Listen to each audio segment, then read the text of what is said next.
গ্রামীণ হাটগুলোর মধ্যে ঘিওরের হাট কিন্তু একটি ঐতিহ্যবাহী হাট। 200 বছর পুরনো এই হাটে ঐতিহ্যবাহী খাবারের মধ্যে অন্যতম হচ্ছে হাতে থাপড়ানো রুটি এবং জিলাপি। প্রিয় দর্শক, এই গলিটা বা এই এলাকাটাতে কিন্তু রুটি এবং জিলাপি খাওয়ার জন্য দূর দূরান্ত থেকে লোক কিন্তু আসে। ঐতিহ্যবাহী খাবারের মধ্যে কিছু বিষয় লুকিয়ে থাকে, সেটি হচ্ছে এখানে পরিষ্কার পরিচ্ছন্ন বিষয়টা। এই বিষয়টা নিয়ে আমরা কিছু বলবো না, কারণ যুগ যুগ থেকে গ্রামের লোকজন এইসব রুটি খেয়ে অভ্যস্ত এবং তারা এইসব বিষয়ে তাদের কোনো অভিযোগ নাই।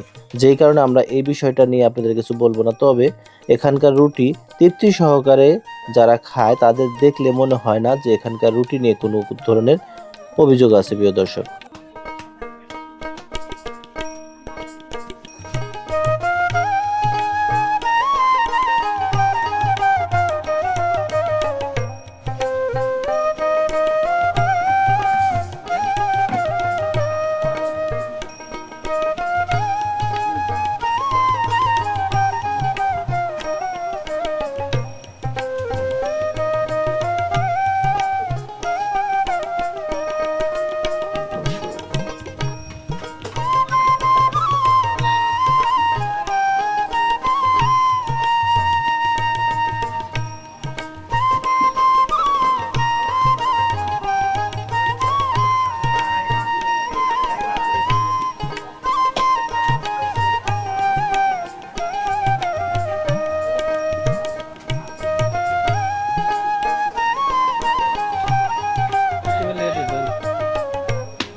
रोहित क्या गुण होतो रोहित?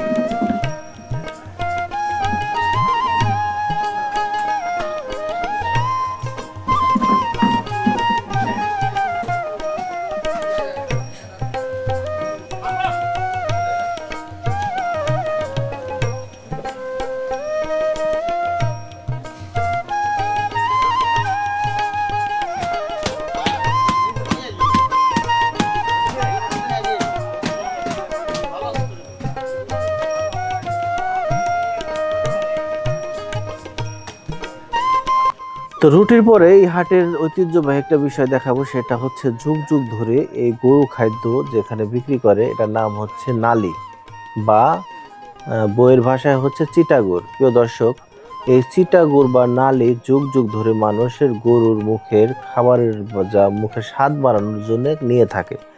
এই নালি বিক্রি করে এই কাকা কিন্তু স্বাবলম্বী এবং তার পূর্বপুরুষও এই নালি বিক্রি করতে। প্রিয় দর্শক, এই নালির বিষয়টা এখনকার যুগের ছেলেরা বা জেনারেশন কিন্তু বুঝবে না নালি কি জিনিস। এই নালি দিয়ে এক সময় তামুক কাটা হইতো, এক সময় এই নালি দিয়ে কিন্তু প্রিয় দর্শক নানান ধরনের খাবার তৈরি করা হতো। এবং এই নালিটি কোথায় থেকে আসে এই বিষয়টা কিন্তু অনেকে জানে না।